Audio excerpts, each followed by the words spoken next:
was requested to introduce the newest member of the family. This is Chester. Yay, Chester! Probably, in my opinion, one of the ugliest dogs on the planet. No, I'm kidding. We're gonna do a little music for y'all.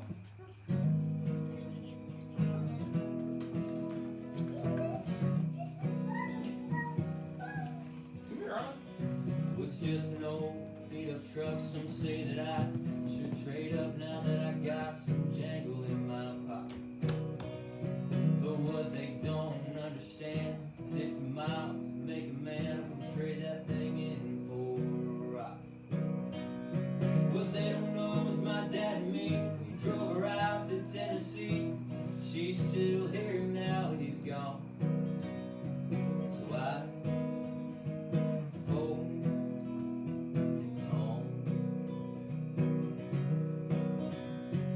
just an old beat-up box, it's rusty strings across the top. Probably don't look like much to you, but what they don't understand. Say bye, Chester. Say bye-bye.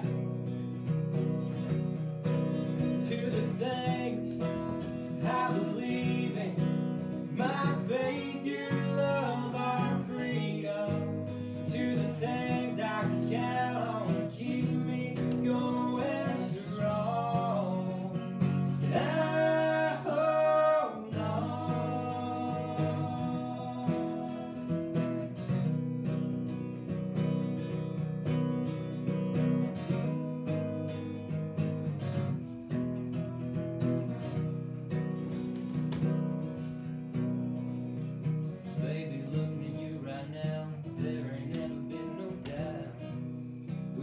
You, I'd be nothing. So if you ever worry about me walking out, well, let me tell you something. I hold on. I hold on.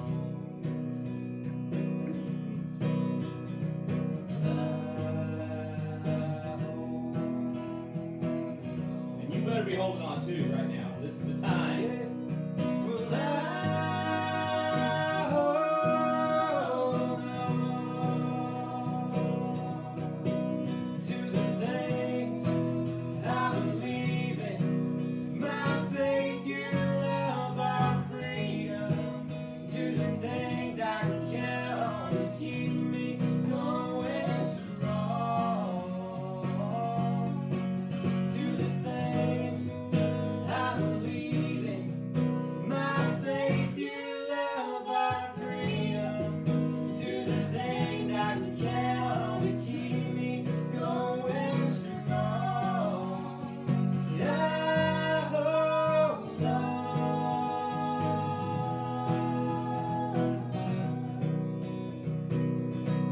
I hold on.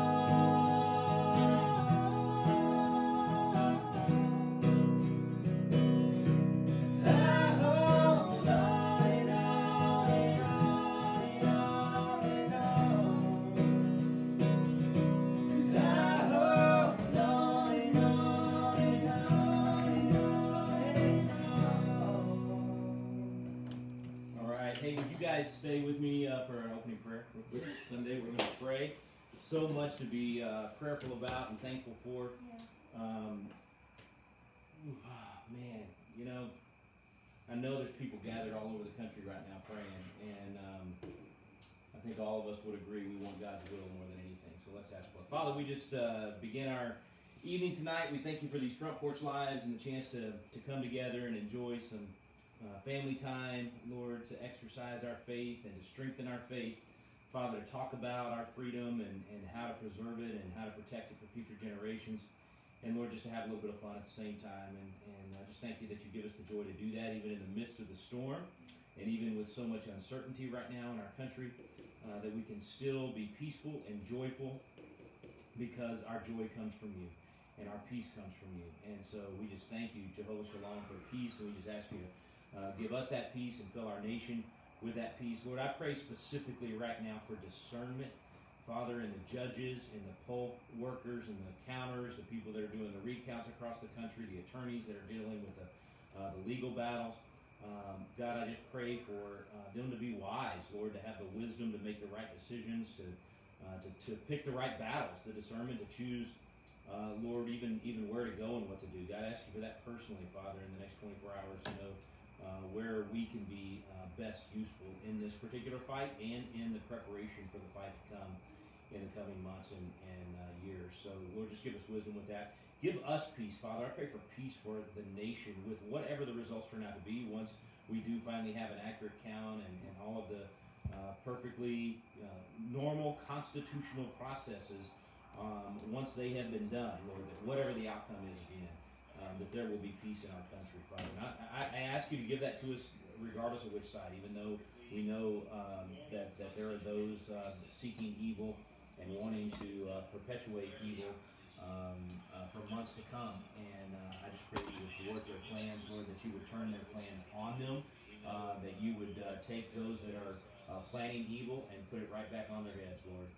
God, I pray for courage, Lord, courage for our people, courage for Christians to stand up, Lord, to not be wimpy Christians, Father, to not be foolish about, quoting some random scripture and ignoring all the rest of your word. But, Father, that we would be holistically biblical Christians, Father, that we would take your entire word and apply it to everything in our life, including the courage to fight for those who cannot fight for themselves. And, Lord, that at its heart is what this is all about, the real battle. All of these elections, all of this turmoil right now, it is literally about being able to defend the defenseless and end the scourge of abortion in our country, Father, and to be able to prepare the way for the next generation to truly live in freedom. So, God, I pray for courage for Christians to stand up and demand justice, demand accuracy, demand that we can have faith in our elections. There is nothing wrong with requiring that, demanding that, and asking for that. And so just give us the courage to do that in the face of overwhelming adversity, overwhelming odds even at this point in terms of public perception. Give us eyes to see truth and ears to hear truth.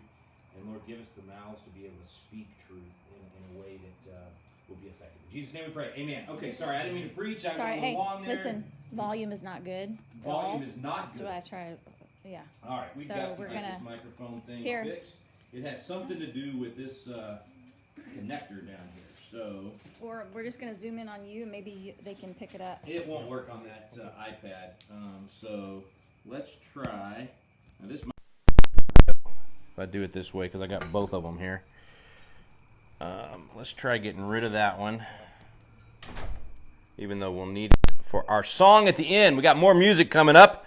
Music that will encourage you, inspire you to stand strong, to be steadfast in the fight and steadfast wherever God's called you. And I know we've got people watching this from all over the country in all different walks of life and different places of authority and position. And every single one of you has a position of authority.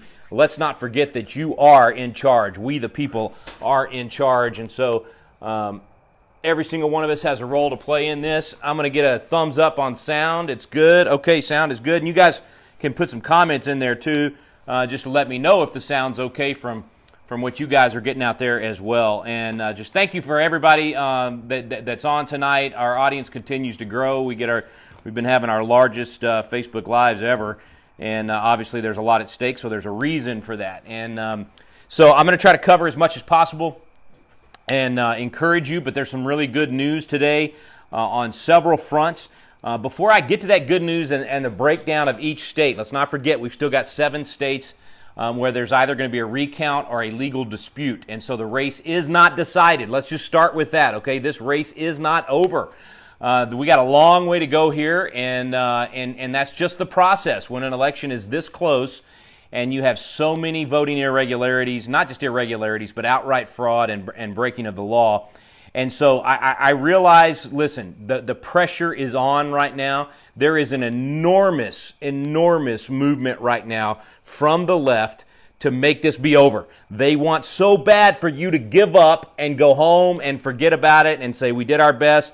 Let's start working on some of the other areas. Don't do it. Do not cower. Do not give in to this overwhelming force right now they're trying to silence this process and trying to make it just like in any coup. They're sending out their leader and acting like it's all done, and they want everybody to lay down and go home. And so there's going to be a lot of that. And let's not forget who's doing this, all right? These are the same people. These are the exact same people that took a virus that is only deadly for about 0.1% of our nation, far less deadly than many viruses that we've faced in just the last 100 years, and yet they took that and they turned it into a global, chaotic shutdown like we've never seen in the history of the world. These same people have created that false scenario, that false narrative that has cowered people into staying in their homes and operating in total fear. Those same people that created that narrative and that mantra, and they just kept doing it. Remember the old saying, you tell a lie long enough and loud enough, it becomes truth. Those same people that did that with COVID and shut our nation down as a result of it, those are the people that are pushing this narrative right now. And let's not forget how wrong. Everybody says the media has declared Joe Biden the winner. The media has been wrong throughout 2020 about this race. Absolutely 100% wrong. The media declared a few weeks ago that Joe Biden was going to win by 14 points. Absolutely ridiculous, right? Absolutely ridiculous. They've been telling us that and trying to get people to believe that for how long, right? So these are the same people that have been lying to us all along. So why in the world will we suddenly believe them on this particular situation? So they're trying to beat us into submission. Not going to happen, all right? We're not giving up until we know that we have an accurate count. We have a right to demand that. We have an absolute right to demand that this is that the American people can have some trust and some faith in their election.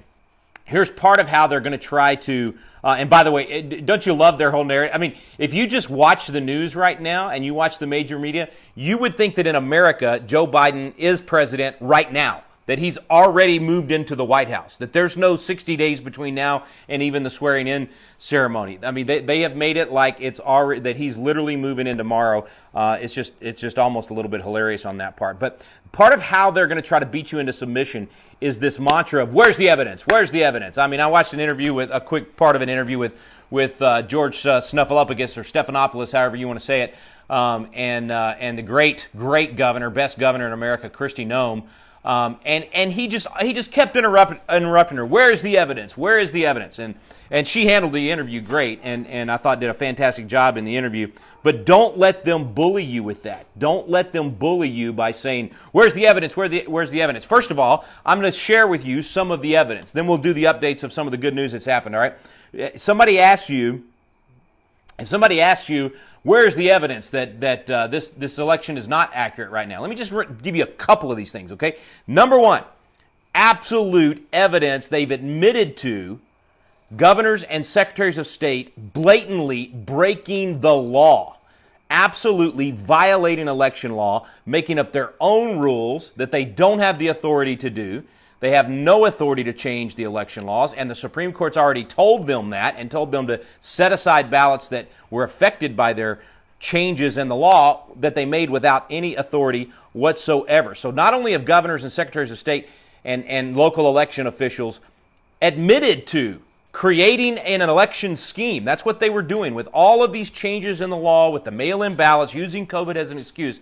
It was an election scheme to muddy the water and to make this an election that they could skew the way that they wanted to skew it. And without question, their breaking of the law with these changes in the rules without authority to do so, without question, gave an advantage to only one side for sure. So listen, they've also, not only have they admitted to that, they have also violated court orders, violated the Supreme Court's orders about what to do in these situations. So that's number one. They've broken the law with their scheme, and they've even admitted it. Number two, local Democrat operatives have broken the law by not allowing the other side to watch the counting, to witness the counting, something that everybody up until this election has always said That's fair. That if you want to have an election people can have faith in, you let both sides observe the counting of those ballots. And these operatives in many of these battleground states have broken the law. Let's not forget what they've done here. These are people that have broken the law by not allowing the other side to. Why would they not do that? I mean, can we just try not being adversarial for a second and just think whichever side you're on, just let's step back and say if we were in another country and we had no stake in who was going to win the election, and one side was counting the ballots and not allowing the other side to watch them handle the ballots, watch them open the ballots and get them into the system, and watch them if one side was doing that, what would we automatically assume? Well, I mean, this is not a difficult question, right? We would automatically assume they're cheating and they're doing something nefarious if they don't want both sides to watch. And not only have they broken the law and not allowing that, even after the court ordered them to do so. The whole thing about you got to let them within 6 feet. They move forward 6 feet, then they move away 6 feet. It was like this stupid kindergarten game. They've made our election an absolute joke. Okay, so public officials have broken the law by changing the rules without the authority to do so. They have broken the law by not letting the other side watch. Postal workers have been caught red-handed backdating ballots so that they could count. All right, that's already. We've got the affidavits, we've got video testimony, audio testimony. We know that has happened.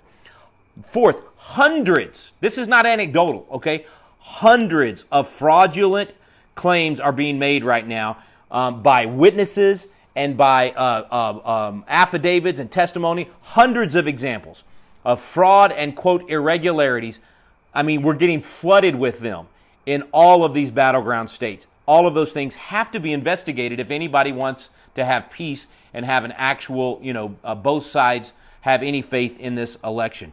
And so this isn't just like, oh, well, I think something might have happened. Their affidavits, witnesses, testimony, even Democrats have been coming forward and saying this is wrong. I've been watching what they're doing and they're breaking the rules. When even Democrats are doing that, you know that the other side is in trouble and about to be caught.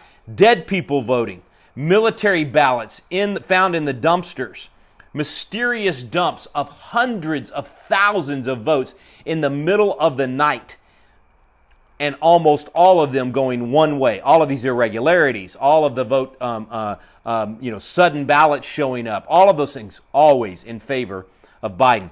We've got the computer glitches and the fact that now this computer system was used in tons of the battleground states and counties in the battleground states and already been proven in at least one example. And who knows, maybe that's the only one, but we don't know yet until we investigate, right? But at least in one example, literally reversed the outcome of the election in that particular county. So who knows? And that was, I think, Michigan. I'm forgetting now which state was which, but all of those things headed in the wrong direction, and that's why you have so many respected leaders. Okay, look, you may not respect Donald Trump. I realize the left hates him. I realize that anybody that can't get over his offensive tweets and things that he said, and even some of our friends that are normally patriots, or at least they claim to be pro-life, that are still against this guy just because of their own personal animus with him. Okay, fine. Look, even if you have all of that against him, forget his press conference and him coming out and saying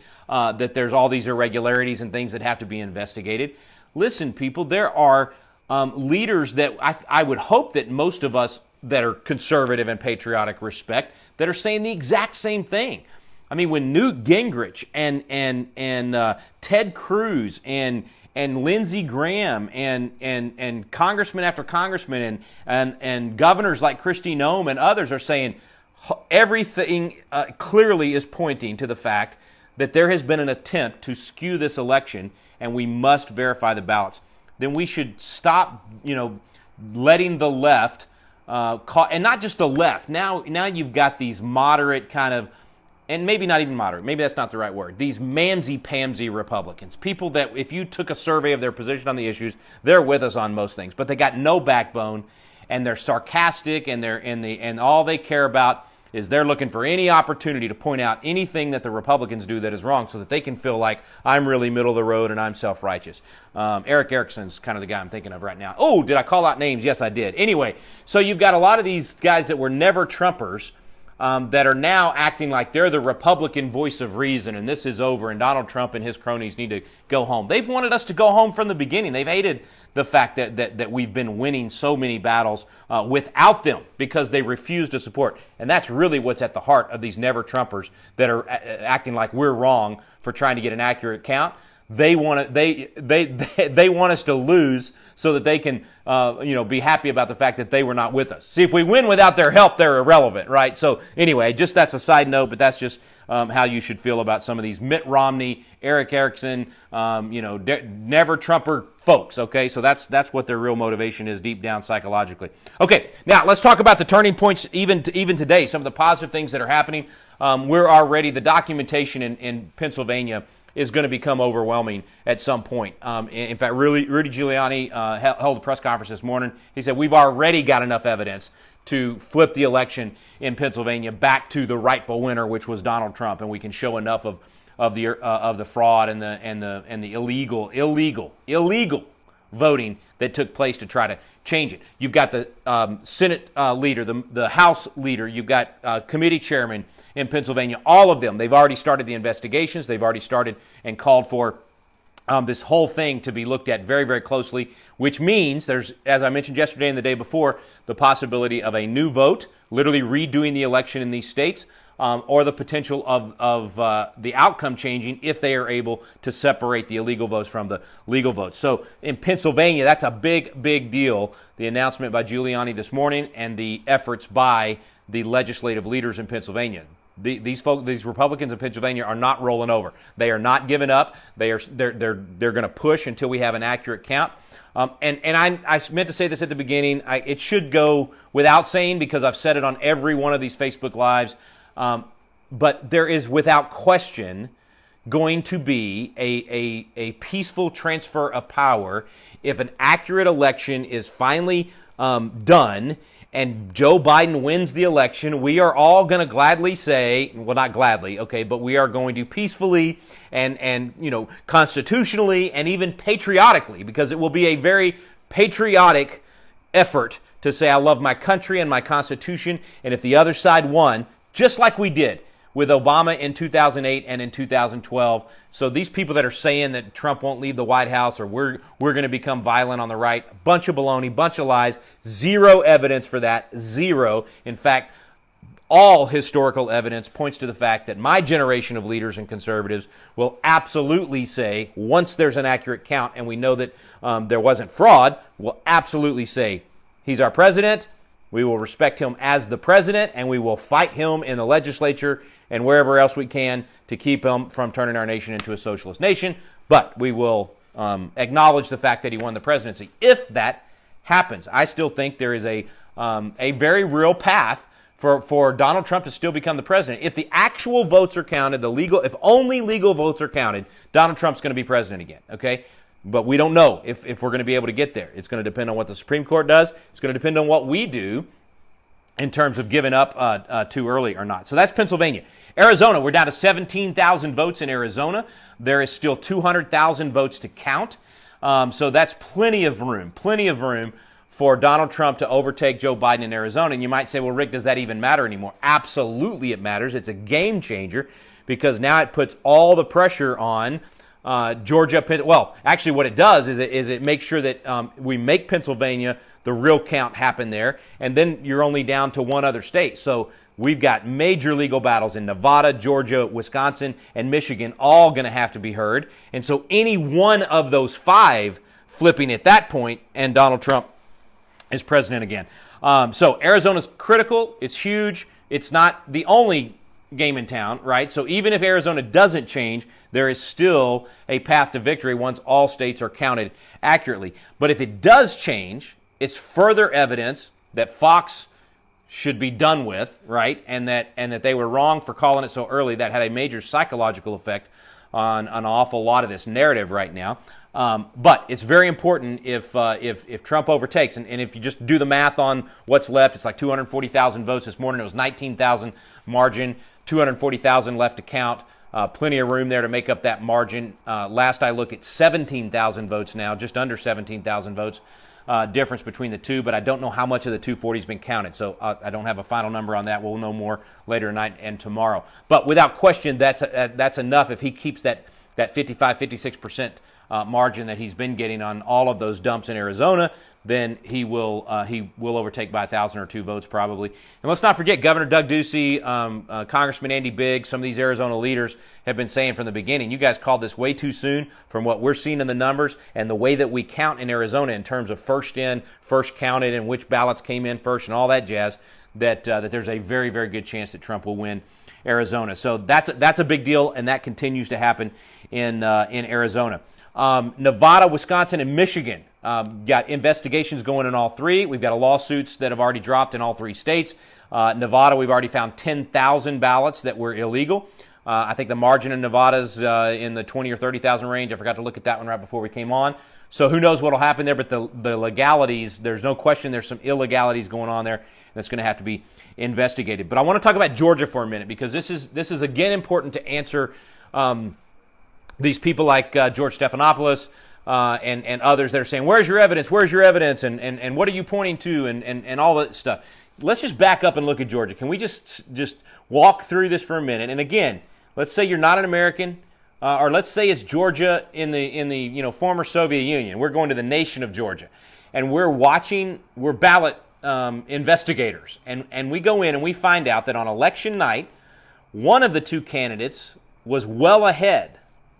And then they stopped the counting in the largest county in the state because a pipe burst. We don't know where that pipe burst. I haven't seen a picture yet of water and flooding of ballots. Nobody has seen that I know of. If you've seen it, please send it to me. I searched for it today. I couldn't find it. My understanding is that the pipe burst somewhere in this massive facility and not necessarily anywhere near where this counting was taking place. Maybe it did, and I could be wrong, so I'm not making an accusation. I'm asking questions. Like, how did this pipe burst actually stop the counting? Because there's testimony now that they used the pipe burst to stop the counting. Trump was well ahead, stopped the counting. The Republican counters went home, and the Democrat counters stayed put and resumed counting.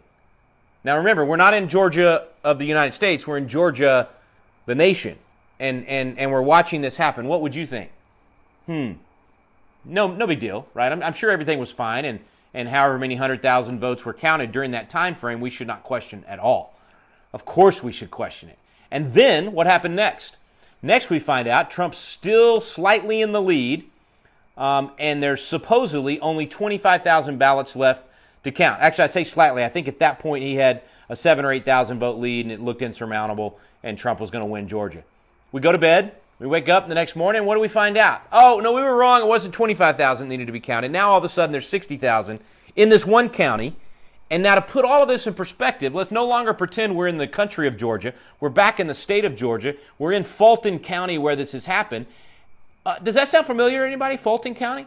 Fulton County, friends, that's the place that just a few months ago, 2 police officers, in defense of their lives, had to shoot a suspect who was drunk, who had fallen asleep in the driveway of the Wendy's there, who wrestled and won, beat these 2 cops up, and then managed to take one of their weapons, fired the weapon at them, and they had to shoot him and kill him. And in this county, in Fulton County, who does the DA go after? The DA goes after the cops, indicts the cops, and goes after them. That's where we're talking about, folks. That's where this voter fraud is happening. If you're in a county where you've got a DA so corrupt that he's willing to put the police in jail for a justified shooting, that any police officer watches that, they're going to say that's a justified shooting. If that's the kind of people that are running that county, then friends, come on. Surely you are not against a recount in that county and a verification of those votes. Surely you would not be against a fair process of looking at each and every one of those ballots and both sides being able to witness that, with nobody claiming that there's a flood or a pipe burst that's causing only the Republicans to go home and the Democrats to be able to stay and count. Surely you would not be against a recount in that situation. Regardless of what the margin is, there needs to be justice here. There needs to be justice where we go after anyone that in any way broke the law of our election laws and therefore put our election process in question and causes our citizens to doubt the outcome. We need to go after anyone that was fraudulent. And by the way, again, for those of you who say, where's the fraud or where's the fraud? Go to Heritage's website. You can see over 1,100 specific cases of it. In just this year, we already have people being convicted, prosecuted in Texas, let alone in other places, where they have fraudulently duplicated votes, done hundreds of votes on their own, and as we said yesterday, multiply that by thousands, and it makes a big, big difference in terms of those operatives out there. Okay, so let's see. Was there anything else about Georgia? Election night, we had the pipe burst. And don't forget, that was an official. We only official count. We only have 25,000 to go, and not likely Biden can overcome Trump's advantage. And then the next morning, oh wait, we were wrong. 60,000. We got 60,000 votes to count. They just keep appearing. The ballots just kept appearing through the whole thing. So let's count them. Let's go back and do this thing the right way, and let's make sure that we're getting an accurate count. Okay, so the big ones to watch this week, and by the way, I just cannot reiterate this enough. It's not over. This has a long way to go. I think there's a very, very good chance that the Supreme Court is going to rule the election in Pennsylvania either a redo or throw out the illegal ballots and it'll reverse it back to Trump, or perhaps some sort of other solution where perhaps the legislature steps up and does their constitutional duty under Article 2. And I went through all of that on last Friday's Facebook Live. So if you didn't get a chance to watch that one, go back and watch that. We talk about the constitutional process for how electors are chosen and how state legislatures could step up, how the Supreme Court's already said that in the Bush v. Gore case, and in the case from even 100 years ago said the exact same thing. So get ready for Pennsylvania to change. I'm if I were a betting man, which I am, I would bet that Pennsylvania, in the end, ultimately, is definitely going to be a Trump 20 electoral votes, and so those numbers that you're seeing on the TV screen right now are not going to last. Okay, so that's Pennsylvania, and then in Georgia, here's the thing about Georgia. They have run up a pretty good margin right now for Biden, so it could be that you can't prove what was done, and that there's not as much evidence, because everything that I just listed about Georgia, a very non-cynical person could say, those are just coincidences. I don't believe in coincidences like this, where every single coincidence has gone in Biden's favor. It's like us flipping a coin 1,000 times and it being heads every single time. Impossible. But it's going to be hard to prove, I think, in Georgia. And so, we'll see whether or not Georgia comes back around. So I think the battle continues to be Michigan, Wisconsin, Pennsylvania, Georgia, Nevada, and Arizona. The place I think we win, Trump will be proven to be the winner for sure, will be Pennsylvania and Arizona. He has to win in one other state. And so we'll see, as the investigation goes on, where that's going to be. But watch closely in Michigan for a potential redo or a potential, hundreds of thousands of ballots being thrown out or reversing once they go in and they do the recount and they actually verify the computer glitches and they verify the actual ballots. So there could be big changes in any one of those states. So this week is going to be vitally important. But let me just warn you right now, it's not going to end this week. We're looking at several weeks of this before these legal battles finish. It's going to take time. Recounts take time. I want to say one more time, as I said yesterday, in my recount of 1998, both sides looked at every single ballot. We verified together what the outcome of that election was, and my opponent had won on election night by 20 votes out of 30,000. Very, very close, so we asked for a recount. We got our recount. We looked at every single ballot. I won by 36 votes, and my opponent said, hey, we looked at every single ballot. I have faith that this is the right outcome. I had faith. He had faith. So there was no, fighting in the streets. There was nobody running off saying they stole the election. All we need is transparency.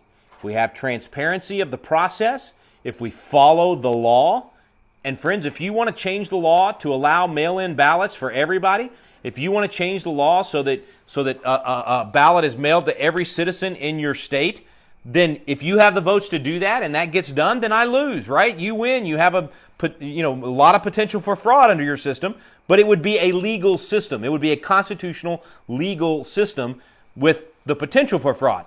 It's not what happened this year. What happened this year is that governors and secretaries of states and local election officials changed the rules on their own without having the people with actual authority change the law. And if the rule of law is upheld, the Supreme Court has no choice but to back out of all of those rule changes and either have a redo of an election, or if they can separate the ballots affected by those rule changes and the ballots that were cast legally under the law of each state, if they can do that, then the winner will be declared based on what those actual votes are that were legal. That's where we're headed. That continues to be the battle. This is just one more day and one more step towards that.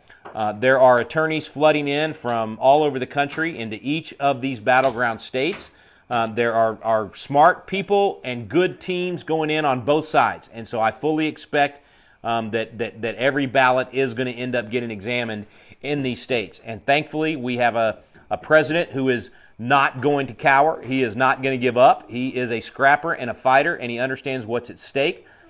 And I think that he understands it's about more than this election. You know that I've said that, right? I've said for a while, this is not about Trump anymore. This is about the Constitution. It's about the rule of law, and it's about our future elections. Because if we don't see this through, regardless of once we see it through who ends up winning, if we don't do this process of checking the vote and being legal about this, right? If we don't do that, what does that say to the other side?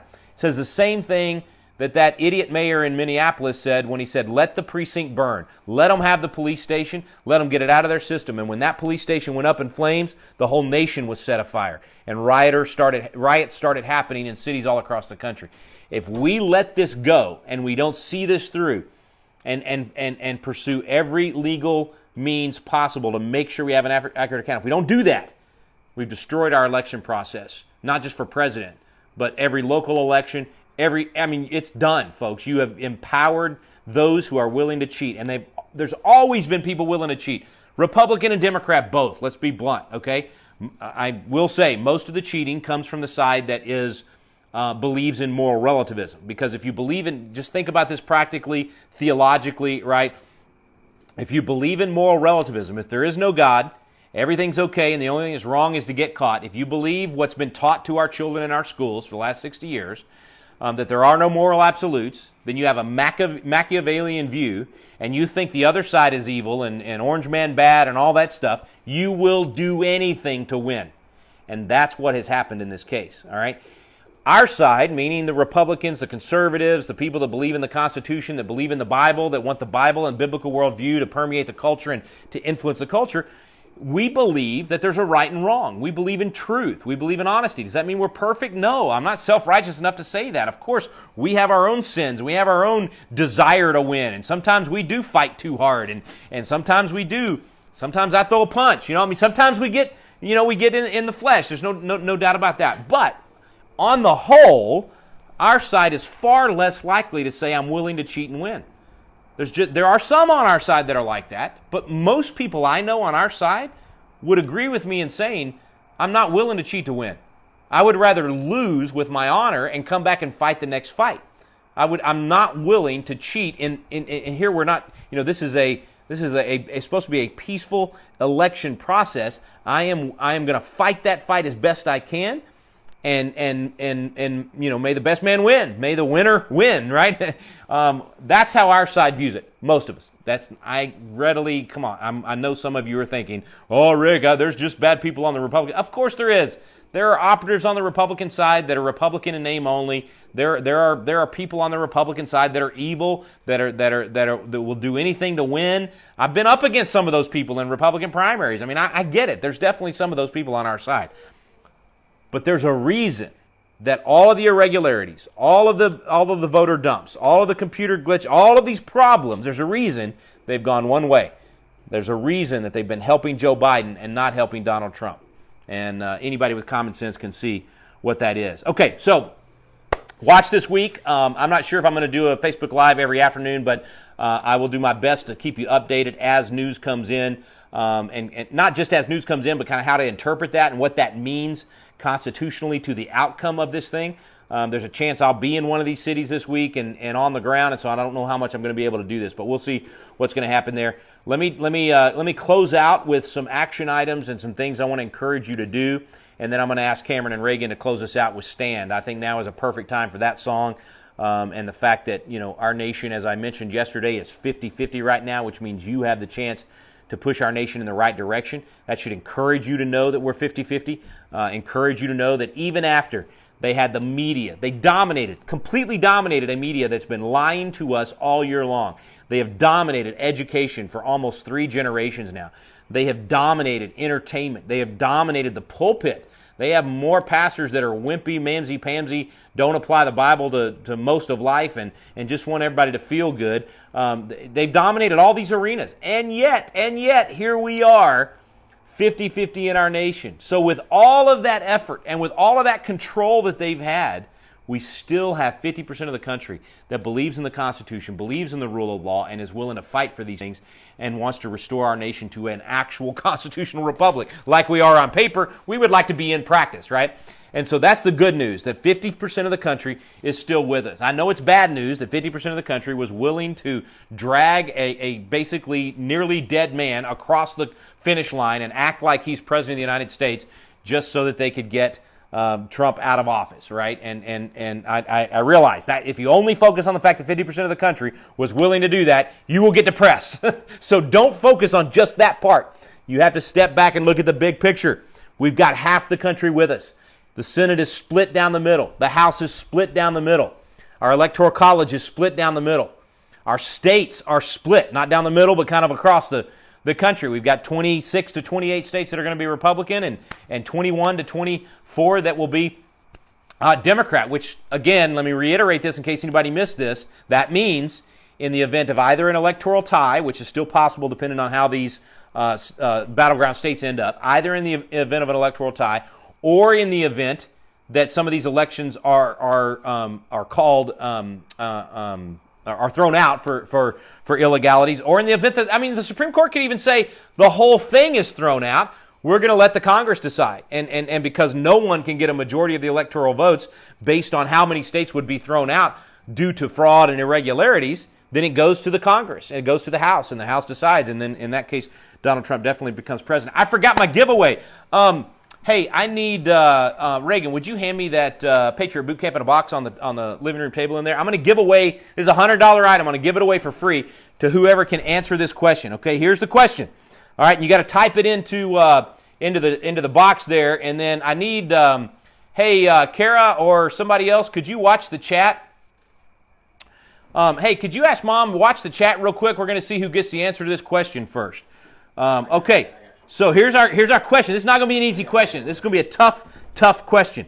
And you remember I talked about how the closest thing to what we're facing right now was 1876.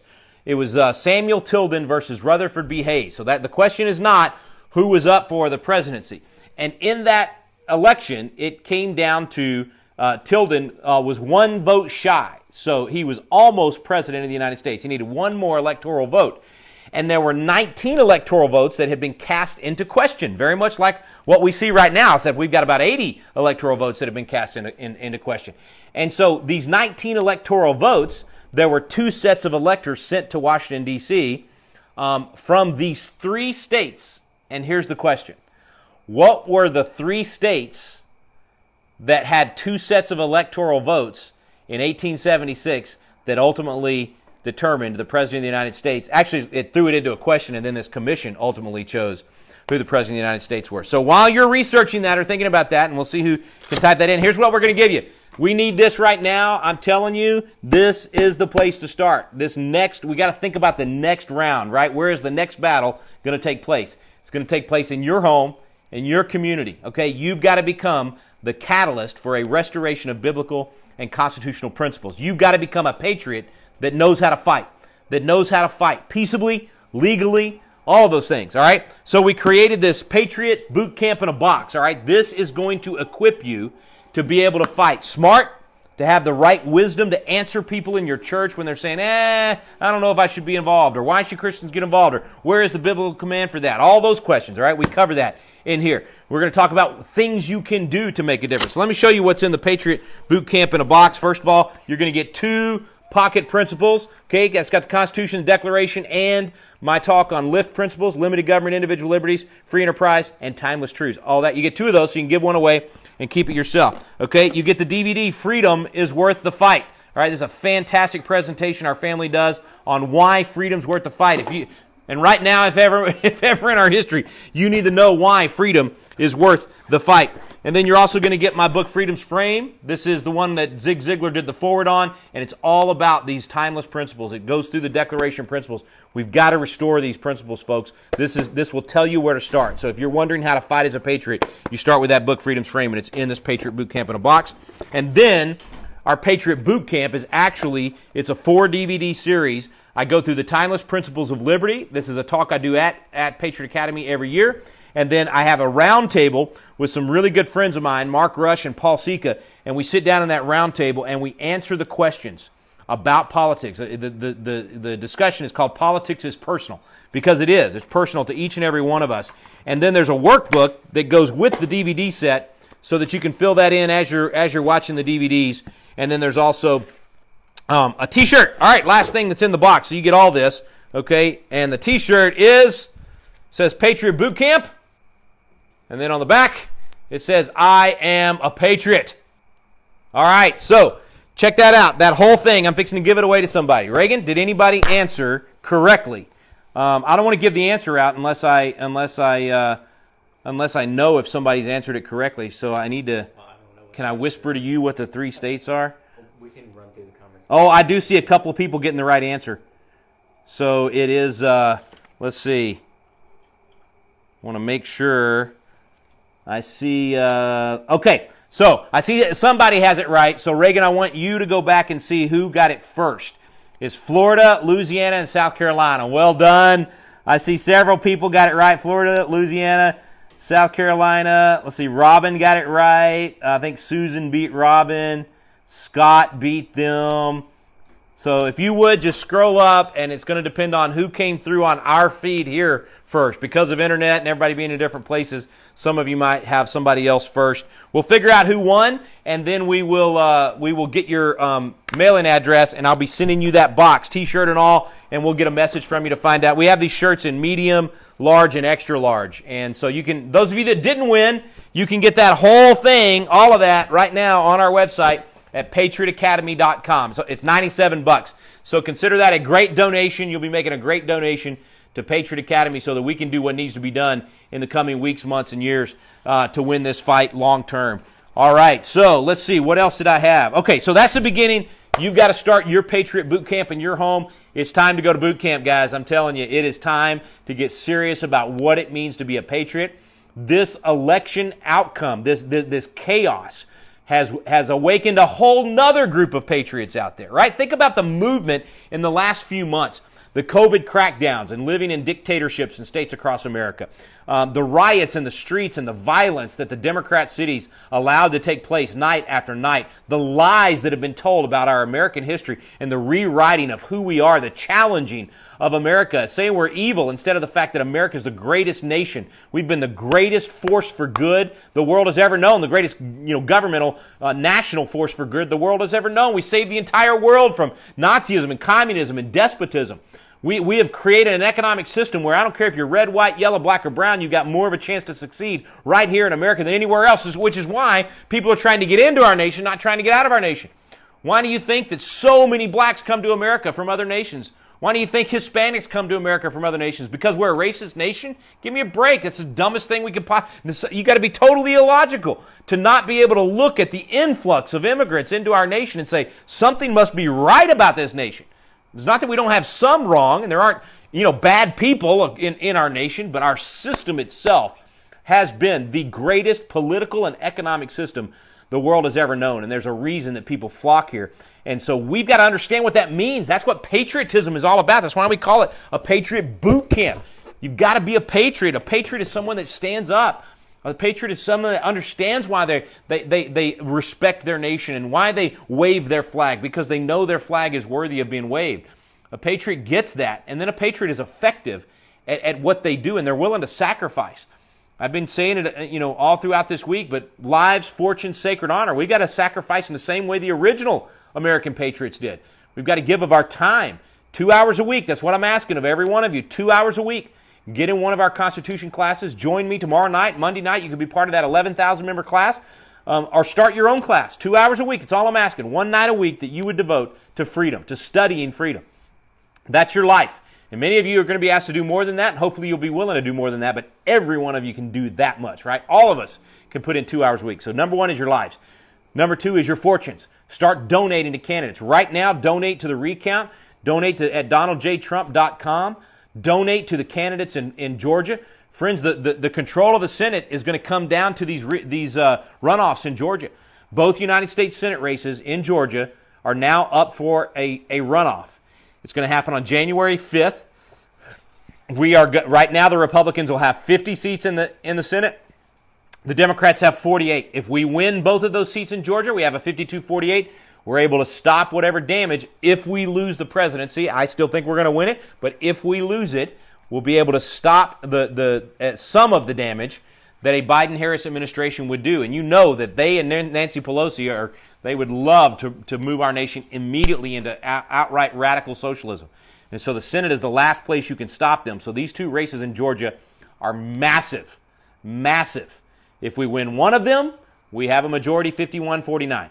If we lose both, it's a 50-50 tie, and we're going to have to watch Kamala Harris sit up there at the dais and be the president of the Senate. That's what the vice president gets to do, and break every tie in the Senate. And it's going to be ugly. It's going to be so bad. I'm telling you, they will put us into socialism immediately. So we have to win at least one of these two seats in Georgia. We need to win both of them, and it's going to be a knockdown, drag-out. I bet $1 billion is going to be spent in Georgia in the next 60 days. Just get ready. All my friends in Georgia, I'm so sorry. You are about to see a flood of ads. Your mailboxes are going to be full. You're probably going to have your door knocked on 50 times between now and the election. But that means our side has got to do a lot of that work, right? We've got to counter all the lies that are headed into Georgia right now. They're going to do everything they can to steal those elections, either through propaganda and lies and disparagement or through actual vote stealing. All right? So we've got to have enough people and enough money to make sure those are free and fair elections. We've got to make sure that the truth is told about all the candidates, that when the election actually happens, we have effective turnout from the good people of Georgia, the patriots in Georgia, and then that there's an actual honest count of those ballots. All of that's going to take place in the next 60 days, and it's going to take a lot of money and a lot of effort to make that happen. So I'm asking you to be prepared to donate to the campaigns of those two Republicans running for U.S. Senate, and be prepared to donate to some of the citizen groups that are going to need finances to be able to go into Georgia and help there and be a part of that. And I'll update you on those groups, and we'll have links and whatnot to those groups. Right now, donate to Patriot Academy. Go spend $97 and get your Patriot Boot Camp in a box and a T-shirt, or just make a donation. Sign up to be a monthly donor. My sister today texted me and said, I'm so motivated, I signed up to be a monthly donor to Patriot Academy today. So thanks for that, sis. And I'm going to ask everybody else to do the same. Some of you can do $25 a month, $50 a month. At the very least, do $17.76 a month, all right? Be a $17.76 donor. Preferably more than that if you can, right? If you can do $50 or $100 a month or even $1,000 a month, that helps us. We need to be hiring right now. Patriot Academy needs to be hiring. We need to be adding to our team. There's so much work to do right now. We're launching our biblical citizenship class in churches across the country. Our Constitution Coach program is exploding. We're at about 3,500 Constitution coaches, maybe a little less than that, Constitution coaches across the country. Think about that, more than 3,000 Constitution coaches across the country. We've got thousands and thousands of people going through this class, learning how to uphold the Constitution. So there's a lot of work to be done, and we need your finances to help us to do that. So lives, fortunes, give of your finances to candidates and good causes like ours. And I'm asking and challenging 1 to 5%, somewhere in there. You figure out what's best for you and what you can afford. Some of you, if you're independently wealthy and you got plenty of money, you can give a whole lot more than that. But all of us can set aside 1 to 5% of our income to donate to candidates and good causes. Sacred honor is speak the truth. Be willing to stand. Be willing to stand up for truth right now. They are going to try to beat us into submission. They're going to call you a sore loser. They're going to call you every name in the book. Now more than ever, you've got to be willing to stand up and say, no, I'm a patriot. I'm looking for truth. I'm seeking truth. And I will speak truth and stand on truth. Even if that truth, the outcome of an election, is not the candidate I wanted, I will speak that truth and I will stand up for those results and say we should follow the law and the Constitution, and we should respect whoever won the election lawfully. All right? That's what we've got to do. Speak truth, seek truth, speak truth, and stand for that truth. So we're going to close tonight with the song Stand. This was a song that was written by my daughter Cameron. You can get it at Remnant Rising is the name of their band, and you can get it on Spotify and Apple iTunes and all that. But right now, you can get a live performance of it. Now, baby, normally you play piano on this. Y'all just doing guitar? Yeah. All right, we're just doing it down and dirty. This is a, what does Bryan Adams call that when he does his concert with just his guitar? Unplugged. This is an unplugged version of Remnant Rising as we close out with Stand. You know, I didn't answer any questions tonight. I was going to take questions. I tell you what, if you want me to answer questions after they sing the song, I'll come back on and answer questions, okay? I'm willing to stay on for a while longer if we got time. You want to sit right here, baby? Oh, you need my mic. Okay. All right, we're going to do Stand, and then I'll come back and answer some of your questions. While they're singing, I'll flip through the chat and look for questions.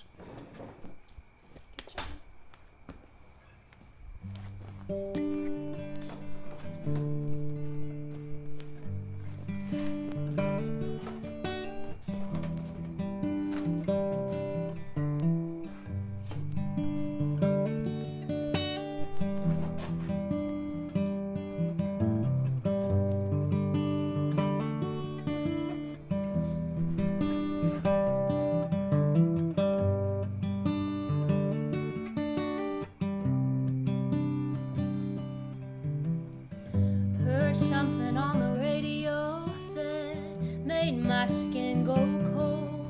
I felt fear rise for those younger ones I know. Really got me thinking about my life. Would I give it all? Would I even sacrifice my very breath for the ones next in line? Only got this one life to live. Will I spend it on myself, or will I defend the younger ones, the ones coming after? Will this torch burn out or burn brighter? Will I pass it on or keep it to myself? And if I let my courage die and I cower, then who will fight for the ones coming after? Will eagles soar above the freest land? And will our little ones hold freedom in their hands? If I don't stand,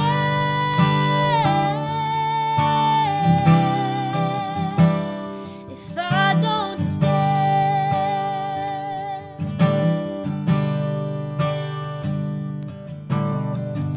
Many say that hope is lost, but they just haven't looked deep enough to see the remnant rising up. Only got this one life to live. Or will we spend it on ourselves, or will we defend the younger ones, the ones coming after? Will this torch burn out or burn brighter? Will we pass it on or keep it to ourselves? And if we let our courage die and we cower, then who will fight for the ones coming after? Will eagles soar above the freest land? And will our little ones hold freedom in their hands? If we don't stand,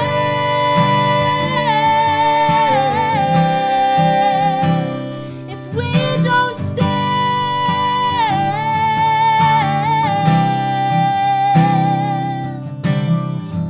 hear your name being called, saying stand up for the cause. The time is here to join the remnant rising up. There's a remnant rising up. We're the remnant rising up. For the younger ones, the ones coming after. This torch won't burn out, but burn brighter. We'll pass it on, not keep it to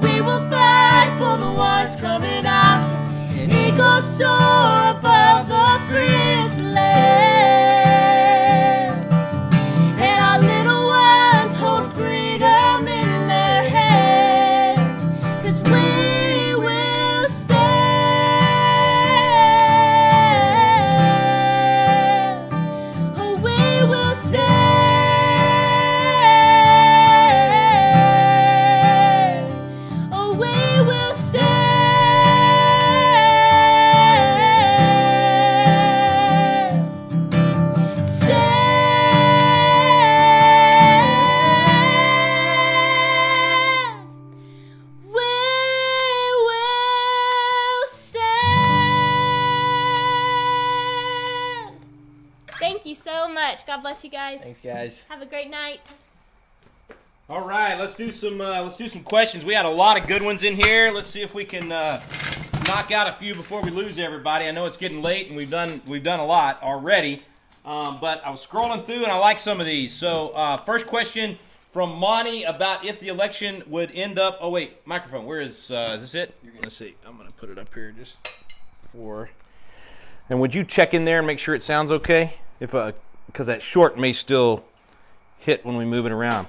Okay, question was whether or not if it goes to the House, what do we do about some of these closer states that might have a tie? I'm not sure. I'm trying to think of a state that's actually split down the middle, actually has a tie. Monty, if you could, in fact, wait a minute, I can look that up real quick. I had the list of states. So maybe I'll come back to that question once I find that list. I've got it somewhere in here. I don't think that's going to apply to any of the Republican states. So I'm pretty sure, I know we're going to have 26 votes, which gives us the majority and Trump's president. I know we have 26 without a split, so I don't think there's an issue there. There's Michigan, Minnesota, and there was one other that are yet to be decided who's going to have them, but we have 26 without them. So we definitely have a majority. We would win if it goes to the House. That's a done deal. Okay, somebody had asked about where I am on Parler. It's Constitution Coach.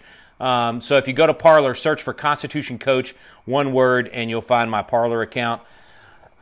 Let's see. Denise asks about some alternatives to public education and whether or not we should do that nationally. And I think, Denise, if I understand your question, I mean, obviously there are a lot of alternatives to public education out there in terms of homeschooling and private schools and just a plethora of resources available. And I think maybe what you're asking is whether or not there's a way for us to create some sort of national one-size-fits-all for everybody. I don't know if that's how you mean that or not, but I'm a free market guy. I love the chaos of the market, the invisible hand Adam Smith talked about, where, in our case, 330 million people making individual decisions is going to create a better outcome because the competition forces people to get better. And so in education, I think the same thing is absolutely true. The principle doesn't change. And so the more options there are for alternatives out there, the better. I do think that requires choice. People have to be able to choose where they send their kids to school. And the money should follow the kid. The money should not be to an institution. It should follow where the parents decide, or where the child, if they're going to college, where they decide they want to go. So anyway, that's my thought on that. Mary asked if I thought there would be civil war if Trump wins. If the media is pushing so hard right now for people to believe that Joe Biden has won the presidency. Why do you think they're doing that? Why did they not do this in 2000, right? I mean, imagine a world where in 2000, Bush and Gore are down to the wire. Clearly there needs to be a recount. It's too close. Imagine a world where either one of them would come out and say, I am president, and the media would start telling everybody that person's president and trying to create a narrative where one of them has won when the recount hasn't even happened yet, where the lawsuit hasn't ended yet. That did not happen in 2000 and wouldn't have happened based on the integrity of even the media at that point. And yet that's what we have right now. Why? Because if they can create this narrative, then even when the law kicks in, when we actually stand up for the Constitution and the rule of law and the Supreme Court rules, what's going to happen? They're trying to create an environment where the Supreme Court is intimidated, where they actually have the Supreme Court convinced that if we do the right thing by the law in this case, then Donald Trump is going to win the Electoral College. And when he does, all these millions of people out there that think that Biden won the election, they're going to think that we're literally stealing it. They accused the Supreme Court of stealing it for Bush back in 2000. That wasn't the case, but that was the narrative for a little while. And multiply that by 1,000,000-fold, and that's what they're going to do if Donald Trump wins this after an accurate count enforced by the Supreme Court. And so, yes, the answer to your question is, will there be civil war if Donald Trump ends up winning after the legal battle? There's a very good chance there's going to be what feels like a civil war in the streets. There will be, I think, Lord willing, no, that we would stop that. I'll tell you what will keep it from happening. The only thing that's going to keep it from happening is overwhelming force. You have to say no to the first rioter. You have to stop the first group of people that riot, and you put them in jail, and you don't let them out the next day. You have, a trial, and you convict them, and you put them in prison for rioting and destroying businesses. If all the people that had rioted up to this point and destroyed businesses and hurt people, if all of them were in jail right now, then there would be a lot fewer people willing, maybe nobody, willing to go out and riot, and there would be fewer people to riot because we would have locked up most of the thugs that were causing all this chaos. So, answer your question is yes. I think there's a chance that it's going to feel like civil war because violence is going to be in the streets in so many different places, and that's what the Supreme Court's going to be afraid of. And that I am worried that the rule of law will not be upheld out of their fear of the violence in the streets, which means that the thugs win. Under that scenario, the thugs, all of this for the whole last 4 or 5 months of violence in the streets was for this moment, and they will have intimidated the Supreme Court to not do their job out of making the practical decision of, you know what, let's put up with 4 years of Joe Biden, or really about 6 months of Joe Biden and 3.5 years of Kamala Harris in order to not have our streets erupt in violence. That's giving in to the bully. And when you give in to the bully, you lose the nation. So if they do that, that's a very, very bad sign of things to come. I will point out, you got 70+ million really hacked off Republicans right now in our nation, right? I mean, really angry that the things that are happening, and yet not one city's on fire. There's not one window being broken out of a Target or anything else by Republicans taking their anger out on the community and on business leaders. How about that, huh? So who does that tell you the rioters are? They're Biden supporters. There's no question about it. So I will say this lastly to Mary's question. If there's such a great chance that civil war could happen or that violence in the street will feel like civil war in our country, don't you think you ought to be prepared? Everybody watching this, you got to be prepared to defend your family. And you got to think smart about where you go when this stuff happens. You got to be ready for the potential of when this stuff is handed down. So please come with us to Frontside and get trained. December 13th is, we're going to be out there next week with the largest group we've ever had. But it's too late. You can't come to that one if you're not signed up. But December 13th, you can come with us. We've got a few slots left for that. So if you want to come, Constitutional Defense is the name of the course. And we'll teach you during the day how to use your weapon to defend your family. And in the evenings, I'll teach you about the Second Amendment and the Constitution. And you will have great fellowship with a lot of patriots and a lot of folks that are essentially living life as if it's normal, because you know what? Life is normal. It's the perception out there that's not normal right now. So it's a great place to be. December 13th. Would love to have you with us. Let's see. Question about the watermarks. I have not seen any evidence of that. I think that's probably a hoax. That's just my gut feeling. I could be wrong. Somebody can prove me wrong if I'm wrong. Scarlett's 100% right. This is right out of the rules for radicals. This is absolutely one of the rules. You got to keep the pressure on. Just keep the pressure on until the other side is just worn down. We're not going to let them wear us down, folks. They will not take our nation through cheating. If they take it through an actual election, so be it. They will not take it through cheating. So we're not going to be worn down. We're going to stay in this fight all the way through. Let's see.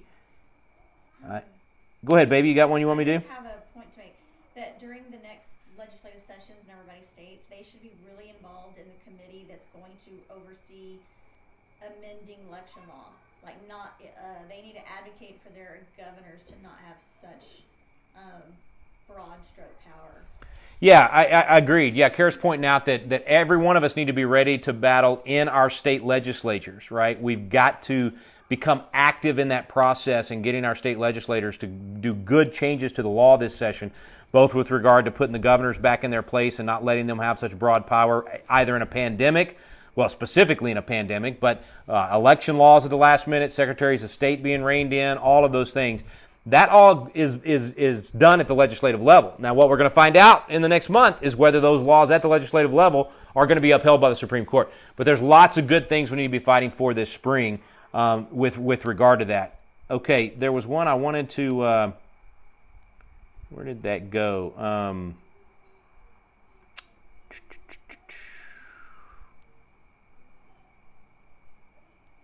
Well, I don't remember where it was. I saw somebody saying something about not falling for a convention of states. Friends, convention of states is not something to fall for. Convention of states is something to do. It's a power that the American people have in the Constitution. It's given to us in the Constitution. It's the most important ultimate strength of we the people and the states to rein in the federal government. And with regards to the specific language, which is, I think, what was brought up there, the specific language is that the convention is for proposing amendments to the Constitution. It's for states to be able to propose those amendments instead of having to wait on Congress. So all Congress gets to do, I think the comment was something to do with Congress makes the call. No, that's not right. The states make the call. Congress simply gets to set the date. So Congress gets to say, here's where it's going to be and the date that it's going to happen. And, obviously that would have to be within reason. That would be litigated in the Supreme Court if they just ignored the call. So once 34 states call, they're the ones that call for it. But you do have to have 34 states actually call for it. And it's the only way we're going to rein in the federal government, folks. I'm telling you, all of this craziness right now, why are we losing our minds over a presidential election? Because the federal government's out of control. If the federal government was only doing those things that the Constitution actually gives it the power to do, 17 specific enumerated powers, that's it. If that's all they were doing, sure, we would care about president, and sure, we would be involved in a presidential election, but it would mean so much less than it means right now. Right now, the reason it's so huge is because the federal government has gotten involved in every part of our lives. The federal government has told us how we can worship and where we can worship. The federal government is telling us how to educate our kids. The federal government is doing all of these things it should not be doing. And so the Article 5 Convention of States, as laid out in our Constitution, is actually the big solution. It's the only solution big enough for the problems we have that are so big. So I don't remember who made that comment, but I couldn't disagree more. That is not something that we're falling for. It's something we're advocating because it is the solution and absolutely needs to be used. It's the only way we're going to save this constitutional republic. Do you need to own a handgun to attend the constitutional defense course? No, you don't. In fact, we have a ton of people that come through our course, that have never touched a gun before, let alone not own one. And so that may be some of you out there. You might have never touched a gun, or maybe never fired a gun before. We have a lot of people that come through our course exactly in the same position you're in. So no, we have rentals that we make available to you, and so you can rent a firearm and go through the course with us. That way you can kind of test out that particular type of firearm. We really encourage most people to come through the class with a Glock 19 or Glock 17, and so those are available for rent in the course. So hope that answers that question. Yeah, I agree with that one, Ray. Never quit. Never leave our battle buddies. Never accept defeat. Well, I'll say this about never accept defeat, is you do accept the results once the results are verified and they're honest. You don't accept defeat of freedom, right? But we might have to accept defeat in an election. I've lost elections and said, okay, I didn't win, move on to the next fight. So I just want to do that caveat on never accept defeat. Hey, speaking of rallies, somebody said Trump should watch his rallies if he needs to be encouraged. I just saw some information tonight. It looks like we're going to have more rallies, right? Which I think is a good call. I think we need to be having these rallies again all across the country. Just a reminder. And I heard that Trump might actually at these rallies just read off the irregularities and show the fake ballots it's just going to show that in fact we do need audits of this entire election. Somebody asked, who would represent the states at a convention of states? Who would represent the states at a convention of states? It depends. Each state gets to decide on their own. The states that are calling for the convention are also passing what they call delegate accountability bills. So in other words, they're passing a call for the convention, and then they're also passing a law with regard to what their commissioners, delegates, whichever term you want to use, to that convention would be able to do, and how they would have to answer back to the legislature. So this is a very thoughtful process. It's a very what's the right word I'm looking for? It's smoother than what people think. All right, we even did a simulation of what a convention of states would be like. We did that a couple of years ago in Colonial Williamsburg. It was incredible to watch. We had state legislators there from every state across the country, and they debated what they thought needed to change and the amendments that would put the court back in its proper place, put the federal government back in its proper place. It was really, really well done, and that was a snapshot of what a real convention would be. But bottom line, each state gets to decide. Each state can send as many people as they want, but they still only get one vote. Just like what we're about to see, this is just further evidence of when the Constitution's upheld, states have more power. So if the presidential race ends up going to the Congress, each state is going to have one vote in the House. Well, the same thing happens at a convention of states. Each state has one vote, just like in that situation. So if you send 10 people from your state, you still only get one vote, and those 10 have to decide amongst themselves how they'll actually vote. Okay, let's see.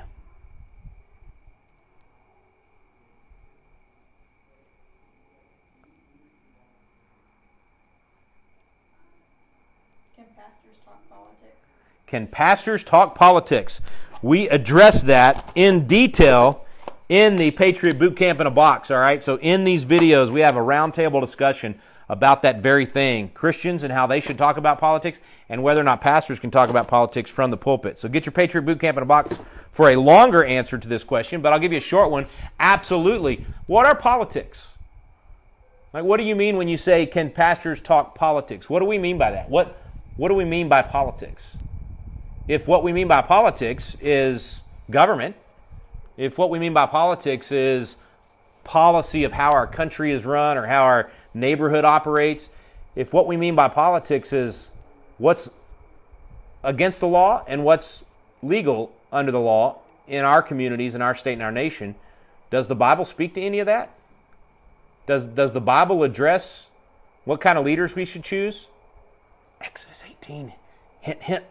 Does the Bible address whether or not we should protect life? Does the Bible address whether or not our court system should treat a poor person and a rich person the same?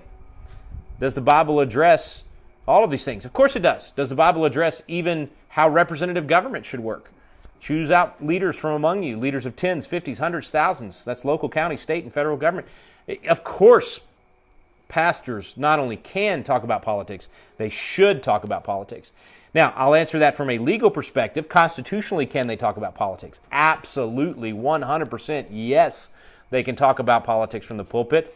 Constitutionally, they can talk about whatever they want from the pulpit, and government should have no say in what they're talking about.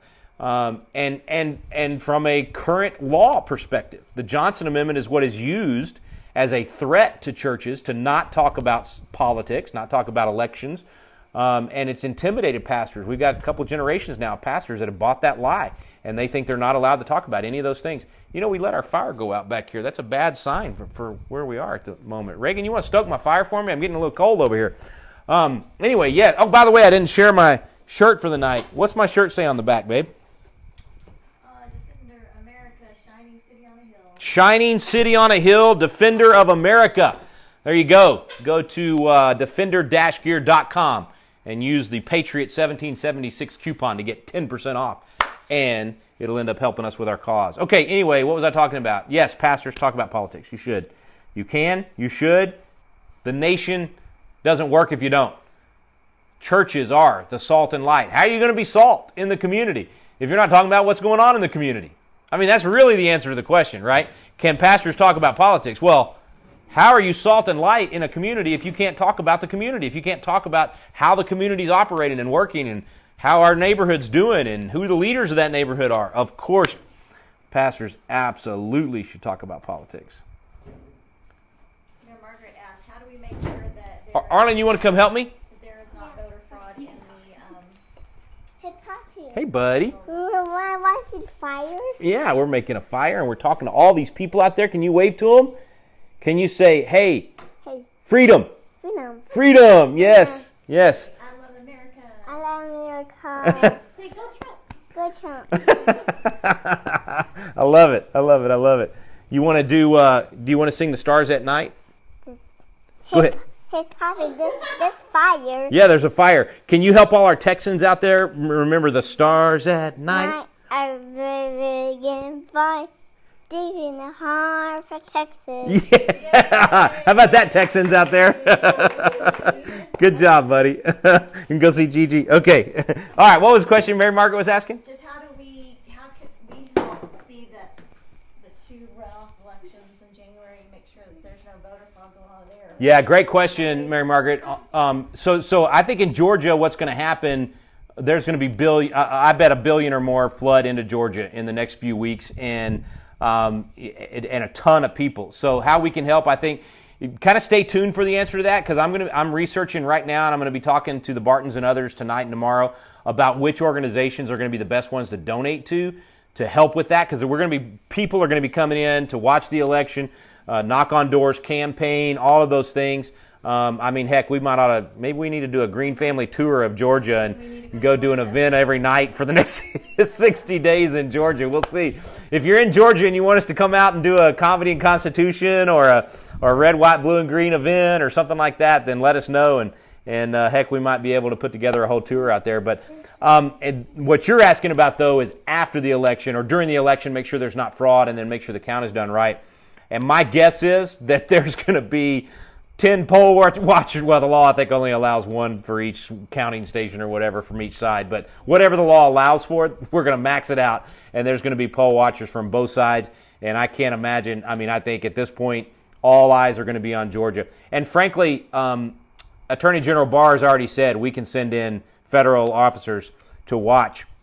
And that may be necessary in Georgia, honestly, especially after Fulton County and all of the ridiculousness going on in Fulton County. It's very possible that the federal government actually goes in and watches that count as well, which may be necessary to make sure that there isn't any cheating. So kind of tap dancing around your answer a little bit just to say the answers are coming in terms of how we can help, but in terms of just overall making sure that happens, I think there's going to be a tremendous effort to make sure that happens in Georgia. Because that could be, I hate being the worst case scenario guy, but let's say the Supreme Court does not uphold the rule of law, or they do that in Pennsylvania, and Trump gets Pennsylvania gets those 20 votes.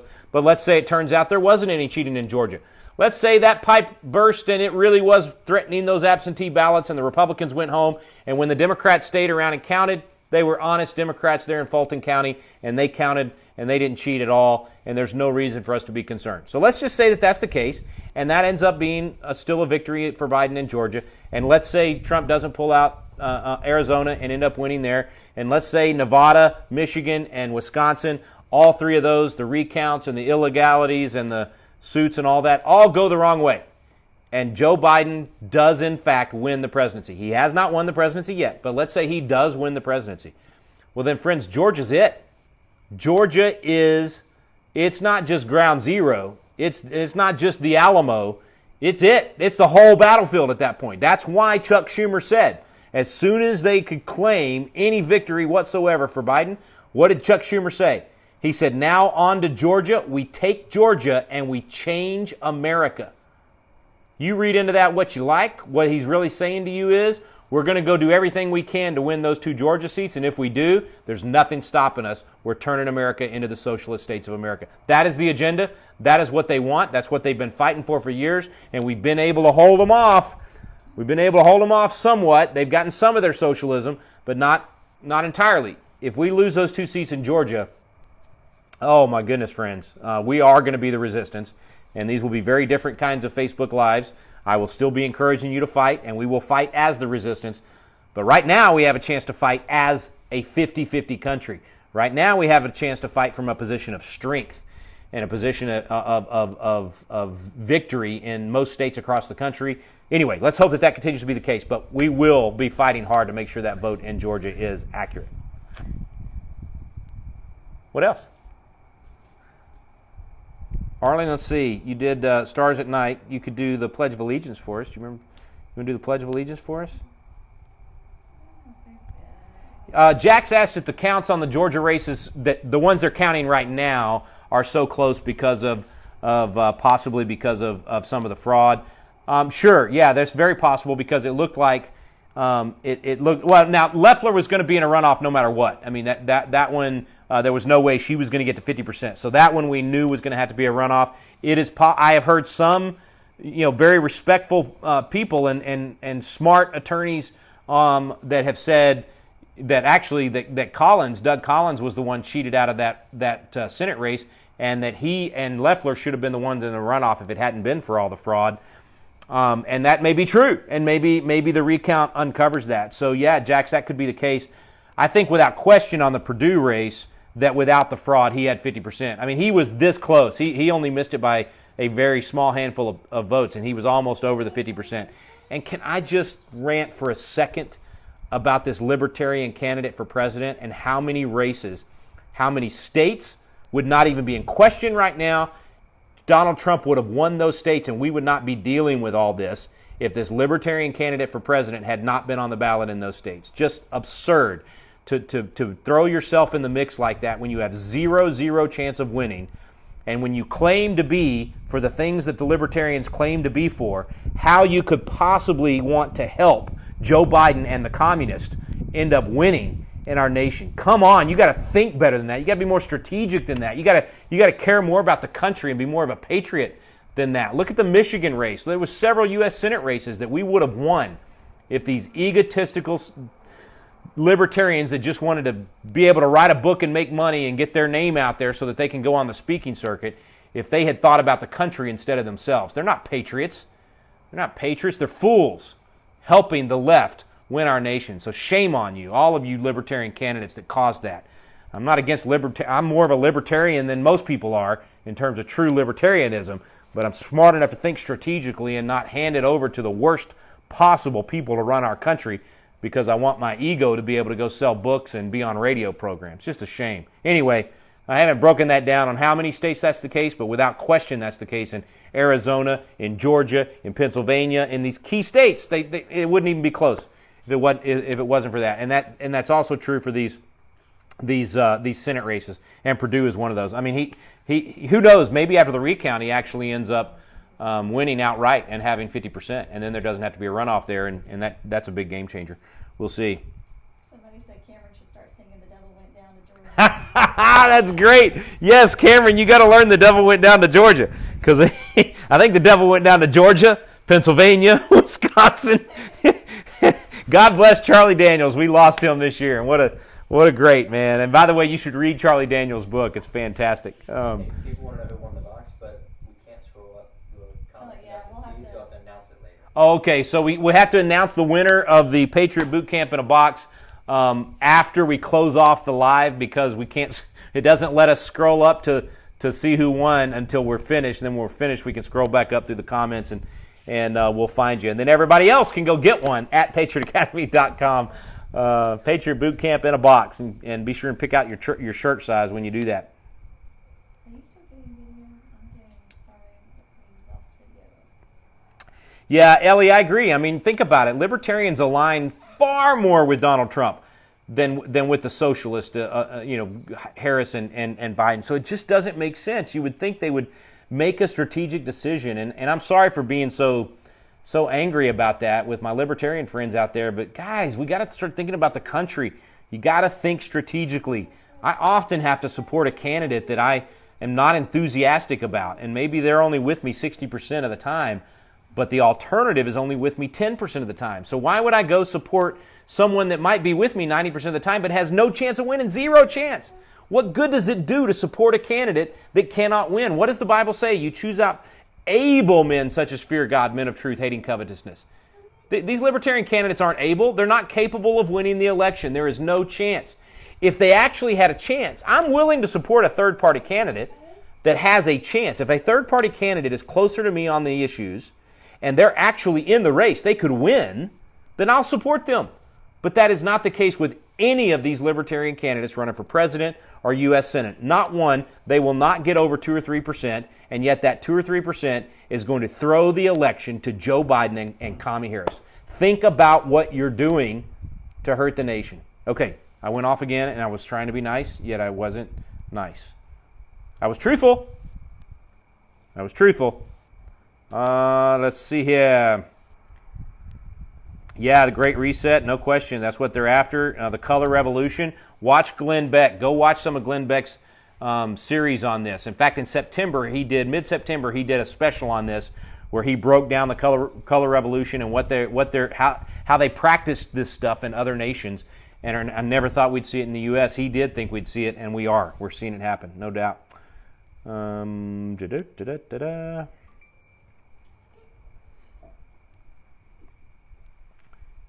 there is a recount or anything for the presidential race, do they do all the races, or is it just president?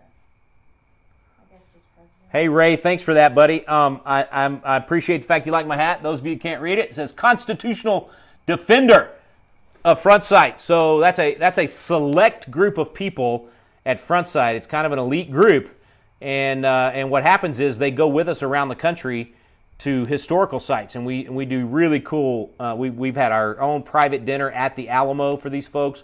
We've taken them to the reenactment of the shot heard around the world in Lexington, Massachusetts, and we've been in Independence Hall. These defenders got to sign the Declaration of Independence in the very room where the 56 signers of the Declaration signed. Tell me that's not cool. Anyway, we've done cool trips like that with them.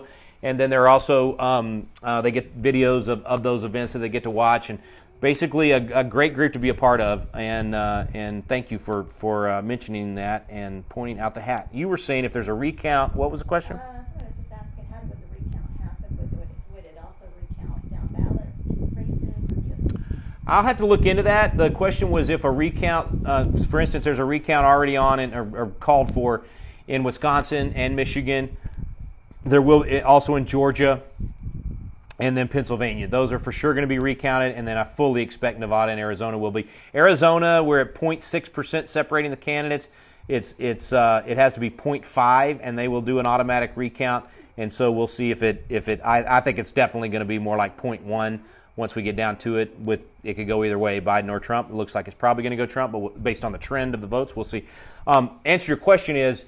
Or the question is, if you do a recount for the presidential race, do they recount all of the other races besides that? And in Texas, that would not be the case. In Texas, when you do a recount, you only recount the race that is being called for in a recount. And so if a candidate down ballot also wants to have a recount, they can certainly call for that. It's different in each state. In Texas, if it's more than a certain percent, you have to pay for it. You have to put up the money for the recount. In my case, we had to do that 20 years ago, but because it changed, because the recount proved that the actual ballots were in my favor, then that money came back, and we threw a big party for all our supporters. It was kind of cool. But in these other states, I haven't looked into that yet as far as their specific laws. The Trump team is definitely doing that, obviously, and I fully expect that they will recount any race that was close, especially in Michigan, a recount on that U.S. Senate race. So there's a chance that a lot of that Detroit 100,000 votes found in the middle of the night type stuff, that as that kind of stuff is uncovered in a recount, that could affect the Senate race as well. And John James very well may still win that race. You notice he hasn't conceded, and he has said, I just want to make sure, I want to make sure we're going to have a recount. We're going to make sure that only legal votes are being counted and then see who wins based on legal votes.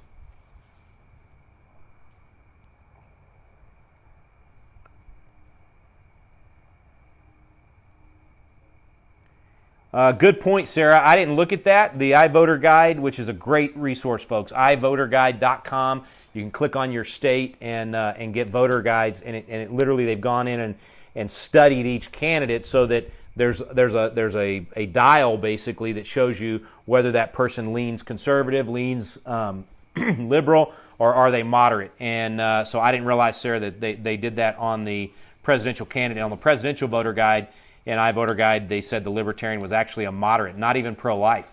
So there you go. Hey, folks, come on. I'm already sounding like Joe Biden. Come on, man. Yeah. That's going to be the new phrase for America. Oh, scary. Oh, I just don't know if I can handle the press conferences. Yeah, Ross Perot that's a perfect example. Ross Perot probably could have won the presidency, honestly. I think he was on his way to potentially winning the presidency in 1992, and then he dropped out. But he was at 15, I think he got up to 20% at one point in that race and then dropped out, then got back in. And, he was, I think, unfortunately, not in it to win it. I wish he would have been, because that would have been a very interesting thing. He would have been he would have been Donald Trump. I mean, he was a lot like Donald Trump in that campaign, and really had a chance to win as a third-party candidate. And who knows? I may have ended up voting for Ross Perot. That would have been that was my first presidential election, 1992. I started voting in, 89. I turned 89. 90 was my first race to vote in. Clayton Williams. I remember being very involved in that gubernatorial race against Ann Richards. But 92, first presidential race, and I remember how down I was after Bill Clinton won. But if Ross Perot had stayed in and fought all the way through that thing, very well he possibly could have won. So there's a good example. That's a great point.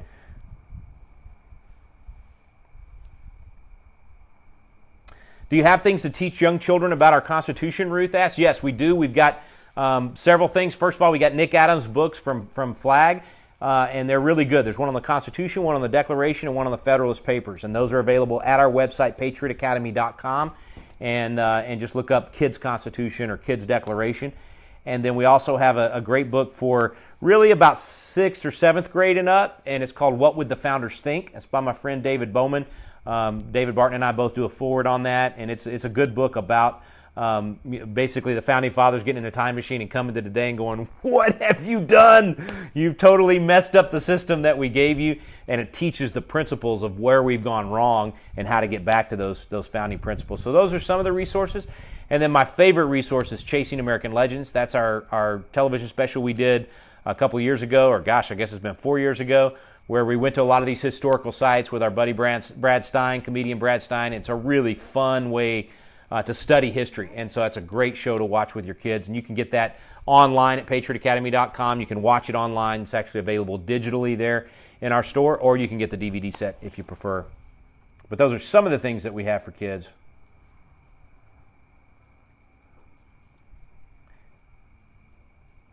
Yeah, I think the whole software thing, that's going to be something we talk more about as the week goes on. That system that has been found to have the glitches, Dominion is what they call it, and I'm telling you, we're hearing a lot of bad things, and this is why we've always advocated for a paper ballot backup, no matter what your system is. You've got to have a paper ballot to be able to actually go back in and do a recount. You know, when I did my recount in 1998, we had paper ballots in 2 of our counties, and we had the Chad ballots in 1 of our counties. And so we had a ballot for every person so that we could actually look at that ballot and verify how they voted.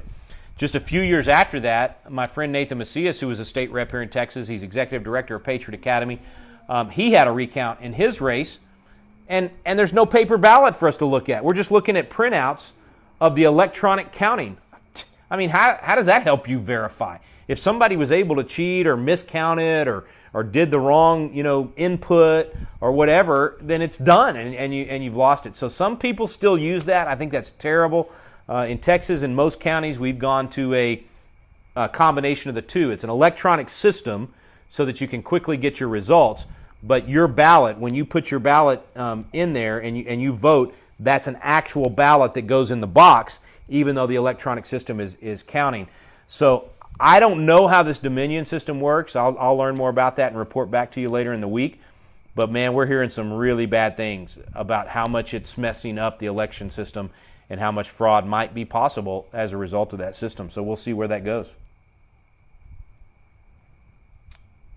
Do the same people do the recount? Sort of.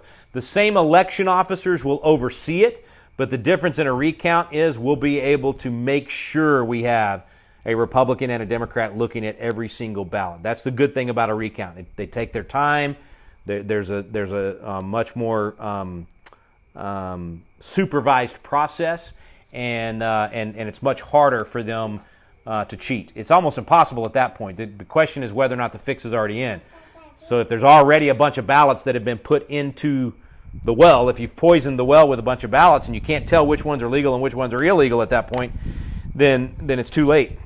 So we'll see at that point. That's why a recount is not really about necessary. It may identify some computer glitches. It may identify some mistranscribe. What's the transcriptions being wrong? In other words, somebody when they punched in for Biden and punched in for Trump and got it backwards. You'll find some of that potentially in a recount. But what it's really designed for is more transparency, to be able to verify and look at those ballots and see if you can determine that some of them were put in for if dead people voted and all that kind of stuff. So we'll see some of that in the recount as well.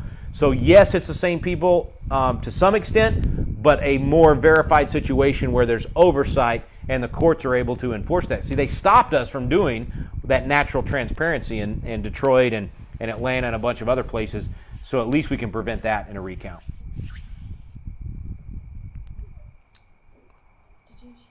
parlor won't, your parlor name or anything? No, I already gave out the parlor name. If we change it, it'll change to Rick Green, Texas, but right now it's Constitution Coach. One word. If you just look for Constitution Coach, you'll find me on Parlor, and on Twitter, it's what? Is it Rick Green TX on Twitter? I don't even know what my Twitter feed is. I gave up on Twitter a while back, and then I started using it more this summer and this fall. So right now, there's so much good information from the good guys quickly coming out on Twitter and Parlor that I'm using them both more and more. With our kids, what we use to teach history, we use the actual places a lot. We went to the actual battlefields, the museums. That to me is the most fun way. I think you should plan your vacations every year with a purpose and take your kids somewhere where they can learn something about American history and about freedom. And so for us, that was a big deal. And then we mixed up our curriculum. A lot of it we just taught ourselves. We just jump into the history books, and sometimes they got to look into actual original resources from wall builders. And so we had a good time teaching that. And I know everybody can't do that, but I would say mix and match. Abeka has some of the best history books, and then other groups out there have some good ones as well. But really look at their resources. Are they quoting professors of today, or are they quoting original sources from when that history actually took place? And if your kids are 15 or older, actually really 13 or older, you should use our course, A Republic If You Can Keep It. And that's a government class that we throw a lot of history into as well. And we got over $1 million in video production in that. It's really entertaining to watch, but also to learn some good stuff. And we use some of Constitution Alive as well in that. And you can get that at patriotacademy.com as well. Somebody just having issues with their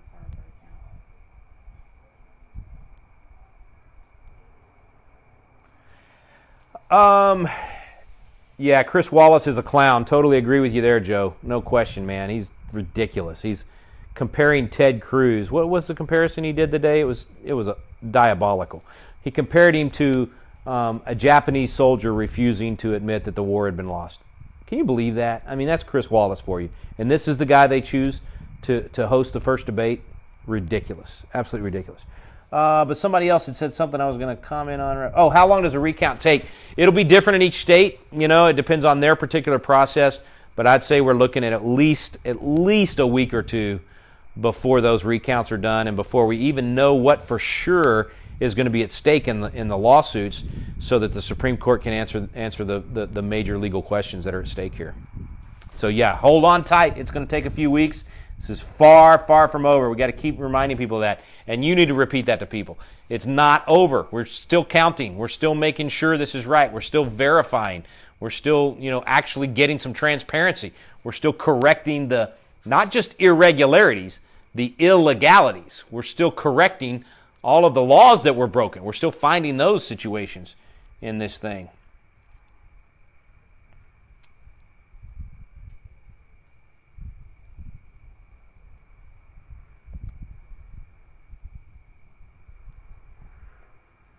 All right. Man, there's so many good comments here. Rob says, we're already in Pahrump, and we'll see you next Sunday. Yeah, let me give a quick shout-out, too, to all of our Constitution coaches out there that are watching. I appreciate you guys so much. Now is the time for you. In fact, I'm making a video right now just for you guys. It'll be in the closed Facebook group, hopefully by tomorrow night. And I just want to tell you guys, thank you for stepping up, for coaching, for hosting classes in your home and at your churches, getting people online. That's where it's at. I'm telling you, that's where the next battle really is educating the American people. We're not going to bring our nation back to truth and to a constitutional republic unless we educate our people on what a constitutional republic is, how it works, and what we can do as citizens. So thank you to all the coaches. And I say that to say this. We're going to have a coach training. So if you're wondering, can I be a Constitution coach or what does it take? We're going to do an in-person coach training on December 13th at Frontsite. And so you've still got time to sign up for the Constitutional Defense course and the coach training and do it all in one trip. So on December 13th, you'll spend the day with me doing coach training. That evening, we're going to have a massive Constitution class right there in person. There'll be hundreds of patriots from all over the country coming together to do a Constitution class. And then we'll spend the rest of the week on the range during the day. And in the evenings, we've even got some really special dinners and special events for those that want to support Patriot Academy. So a lot of good stuff happening. That's the week of December 13th. If you haven't signed up yet, it's not too late. You can still get in that one. For everybody else that's already in Pahrump and already signed up for the class next week, we'll be doing a lot of the same thing starting on November 15th and then going through Monday, Tuesday, Wednesday, Thursday. And it's going to be fantastic. Really looking forward to seeing all you guys and having the chance to throw some lead down range and get some good training and talk about the Constitution and talk about where we're headed for the future of our country. Any more of them that I should definitely address before we sign off? I've got some radio programs to go record right now with David and Tim Barton. I got an interview in 10 minutes. Well, I think you need to wrap it up. All right. Lori, there will be some coach training for those who can't travel. We'll be doing some online training for those who can't travel. It's not going to be near as good and near as fun as doing the in-person training, but we will have some online training as well. So get signed up today. ConstitutionCoach.com is the website. ConstitutionCoach.com. All right, everybody, same marching orders we've been giving out. Pray, pray, pray. Pray for truth and honesty, for the deception to be revealed, and for us to get to an accurate outcome. And then start acting. John Hancock said, I urge you by all that is dear, by all that is sacred, by all that is honorable, not only to pray, but to act. So do both. The prayer part, you understand what to pray for. The action part, get signed up as a Constitution coach. Start studying the Constitution yourself. Start teaching other people to do the same thing. Start donating to good candidates and good causes. Get engaged, get in the fight. Lies, fortune, sacred honor. Share our post. Share what I'm putting out on Facebook. As soon as we sign off right here, share this video. Facebook is throttling me right now. They're claiming I've done a bunch of fake stuff. So they're trying to prevent my posts and my videos from getting out. And especially because of all the truth that we revealed during the COVID crackdowns, and even right now showing some of the COVID science, the actual science, they're calling it fake. And so they're trying to prevent my post from getting out. So if you'll share this post, it'll help us get around their fact checkers. And mea culpa on my part. Okay, so I shared 2 pictures on Twitter and Facebook both, and said the media always gets it right when they call an election, right? Because they called Dewey over Truman, which was wrong, and so I have the picture of President Truman holding that up where they said Dewey defeats Truman. And then they called Gore over Bush. You remember the networks calling Gore. Fox called it, ABC, CBS. They called Florida for Gore, and then in effect called the presidency for Gore whenever obviously Bush ended up winning that. And so I picked the wrong picture for that. It was a Washington Times article somebody put together saying President Al Gore. I should have shared the pictures of Fox calling it for Gore and can't remember now if it's ABC or CBS. Anyway, I have pictures of those, so I've reshared those pictures instead of that Washington Times thing. So you're right, the Washington Times did not have that headline. That was a spoof. But absolutely, the media did call it for Gore, and we do have the pictures of the media calling it for Gore. Anyway, where was I going with all that? Oh, so share these posts, share these tweets, share the funny ones, share the spoofs, share the data, share the information, because you are the Paul Revere of the day. You've got to be the one to get the news out there. We cannot, the major media, forget it. They will not even question the outcome of this election until the Supreme Court hands down the decision saying Pennsylvania is tossed, or whatever the decisions are that they end up handing down. All right, so it's up to you. It's up to me. We've got to be the ones to inform our friends and family and fellow citizens. So thankful for each of you. God bless you guys. Thanks for joining me. We'll see you again right here on the Front Porch, either tomorrow or the next day or whenever our next Front Porch Live is. God bless you.